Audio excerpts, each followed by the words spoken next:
diputado nacional Leopoldo Moró, está Enrique Zuleta Puceiro, está Federico Aurelio, está Sergio Chousa para hablar de todos los temas. Primero, cómo se viene la economía y también lo que deja Macri. Es momento para hacer un balance antes de la expectativa. Primero, ¿cómo va la denuncia que anunció aquí que va a hacer contra la mesa judicial del macrismo? La está llevando adelante desde el punto de vista estrictamente jurídico el diputado Tailade. Yo calculo que la semana que viene vamos a estar en condiciones de ya presentarla. Es una denuncia que apunta básicamente a la llamada mesa judicial, un organismo que no existe en la Constitución ni en la ley de ministerios, y que actuó como una verdadera asociación ilícita para llevar adelante delitos indeterminados en esto que el relator de Naciones Unidas para la independencia de magistrados y abogados denunció como una permanente interferencia del Poder Ejecutivo en el Poder Judicial. ¿Qué balance deja Macri? Bueno, desde el punto de vista económico recién lo acaban de describir con cifras que son concluyentes porque además surgen de los datos oficiales, digamos, ¿no? Creció el dólar 500%, bueno, pero yo no quiero volver a repetir lo mismo y cansar a la gente porque además cada uno de los argentinos sabe lo que ocurrió porque lo sufre en carne propia.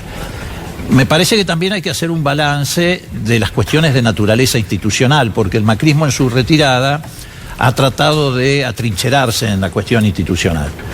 Y bueno, me parece que es sumamente negativo, desde haber intentado meter 2 jueces de la Corte por la ventana, hasta no haber reformado el Consejo de la Magistratura, algo que se comprometió a hacer en la campaña electoral. Un presidente que si alguien lo denostaba en un Twitter, terminaba preso, incluso ni siquiera el presidente, la propia ministra de Seguridad metía preso gente o le iniciaba procesos judiciales por ser agraviada en Twitter. Obviamente nadie comparte el agravio, lo que digo es que eso no les permite decir que en la Argentina se vivió una plena libertad. Hubo gobiernos anteriores donde ni siquiera un ministro, la presidenta, fue insultada de cualquier manera, en las redes sociales ni hablar, también en los medios de comunicación, y sin embargo nunca terminó nadie preso porque insultara a la expresidenta. Y además, bueno, todo esto que acabamos de ver, ¿no? Todo el caso de Alessio, la participación de los espías, la tarea de persecución política que abarcó también incluso jueces, fiscales. Es todo un tema que hay que volver a reordenar en la Argentina. Ahora, hay un balance que es positivo, pero no surge del presidente, ni de la fuerza política que encarnó, que es que la Argentina procesó de manera muy inteligente y democrática el conflicto social desatado por las políticas neoliberales. Imagínate vos si todas estas cifras las trasladás a cualquier otro país de América Latina, hubiera volado, como de hecho está ocurriendo, en 1000 pedazos contra estas políticas neoliberales que eran insoportables. Son insoportables la de los países vecinos y la nuestra también. Pero en Argentina la cosa se fue dando por otro lado y yo creo que el gran mérito fue que a medida que avanzaba la destrucción del modelo neoliberal, en paralelo avanzaba la construcción política de Cristina Kirchner para ir dándole contención a la sociedad y desembocar en una alternativa política.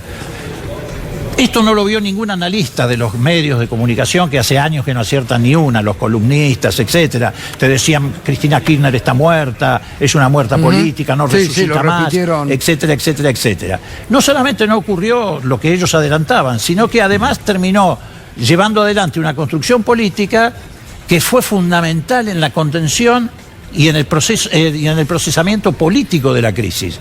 Entonces hoy la sociedad desemboca en una alternativa en el campo de la democracia, sin mayores conflictos ni tensiones, por afuera totalmente del ámbito de la violencia, a pesar de que había violencia institucional, a pesar de Clarín, que está todo el tiempo tirando nafta en el conflicto, porque no tiene nada en juego que no sean sus intereses o la representación que siempre ejerció de la embajada norteamericana. Pero fuera de esos sectores, en general, el proceso político de la Argentina se amalgamó y se articuló alrededor de esto que era la construcción política que desemboca en una competencia electoral donde nítidamente hay un sector que gana la elección y no hay cuestionamiento de ninguna naturaleza.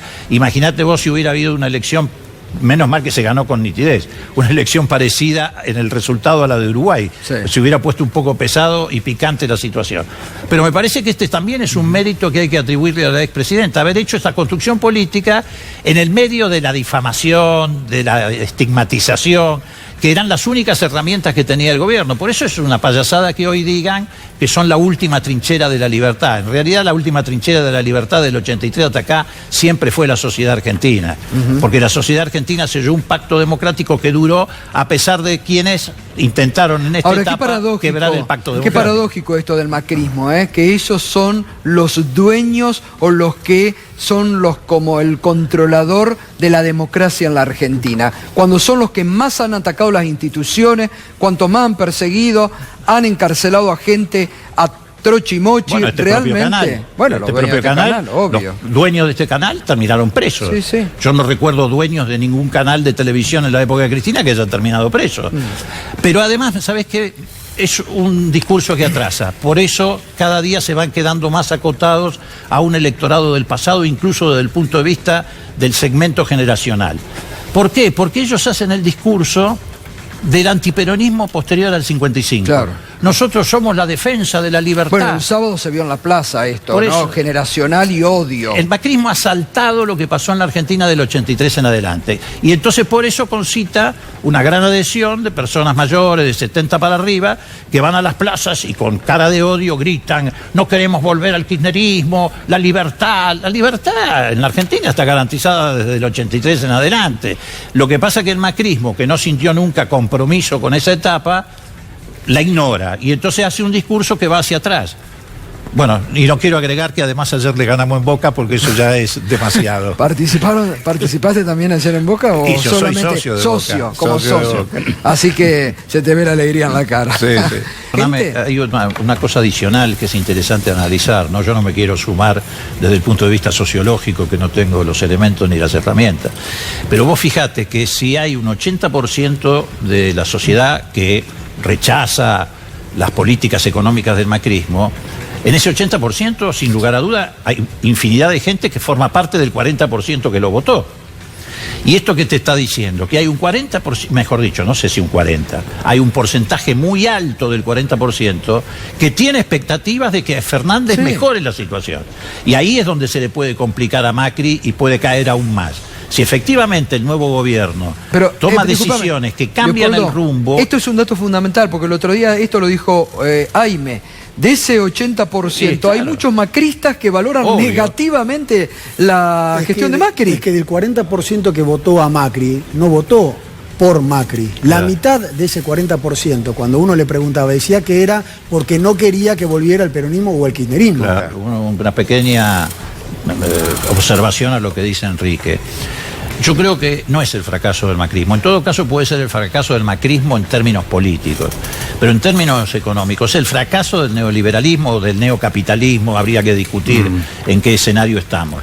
Digo esto ¿por qué? Porque me da la impresión de que los grupos dominantes en la Argentina van a intentar, entre otras cosas, obstruir el desarrollo de las políticas económicas que lleve adelante Fernández, porque no van a querer la comparación entre lo que ha sido un estrepitoso fracaso de la receta económica, no solamente de Macri, sino de la receta económica, contra lo que puede volver a ser una expectativa de crecimiento, de desarrollo con inclusión, que probablemente no alcance en el primer año ni en el segundo una gran contención, pero que sí va a avanzar por esa línea. No decir que fracasó Macri, sino que lo que fracasó fue el modelo. El modelo, claramente, como fracasó en Colombia, como fracasó en Chile, como está fracasando en todos lados, con la diferencia de que aquí, reitero, hubo una expresión política democrática. De hecho, también en alguna medida pasó en Brasil. En Brasil, además de la persecución política, etcétera, también el gobierno de Dilma en el último tramo es como que había ido transitando por ese camino de recetas neoliberales. Ahora, yo acá yo decía este fin de semana que saludo el esfuerzo que hacen muchos periodistas en sostener que Macri va a encabezar la oposición, porque la verdad que no le veo uñas para guitarrero. Gustavo, y ese me parece que fue el gran efecto sorpresa. Cristina apostó a un esquema diferente al que plantea Enrique. Claro. No apostó a confrontar ella, apostó a generar una cosa distinta. En 2016 Cristina no estuvo en el mapa político. Incluso distinta desde el punto de vista generacional. No se detuvo en el tiempo. Vos fíjate, bueno, el caso más visible es el de Kicillof. Digamos, más allá de que pasó por el Ministerio de Economía, Kicillof no es un hombre del establishment político tradicional, ni siquiera de los últimos años. Es un ministro de Economía que realizó una tarea relativamente exitosa y que se vuelca al campo de la política. Me parece que ahí está la clave de la cuestión. ¿Por qué? Porque creo que Cristina no apostó a una clase anquilosada, sino a una nueva generación. Pero tampoco intentó ser presidenta. Bueno, salvo la construcción de los medios, la idea de ella queriendo ser presidenta a toda costa y que después no pudo y convocó a otra, es una idea absolutamente absurda, el no conocer lo que tenía en la cabeza Cristina. Exactamente. Ellos van a continuar en la oposición cerrada, hasta desestabilizadora, te diría yo. Son los medios. Exacto, coincido. Son los medios. Cambiemos los medios que protegieron a este gobierno. Y eso lo va a poner a Cambiemos en un dilema. Si adopta ese discurso de la agresión, de la desestabilización, o si hace una construcción con la mirada puesta en la competencia electoral futura, que sería absolutamente sano, democrático, etcétera. Lo pone a Cambiemos. Esos medios van a seguir en la confrontación. Pero le va a ser muy difícil a los dirigentes de Cambiemos emanciparse de los medios, porque gran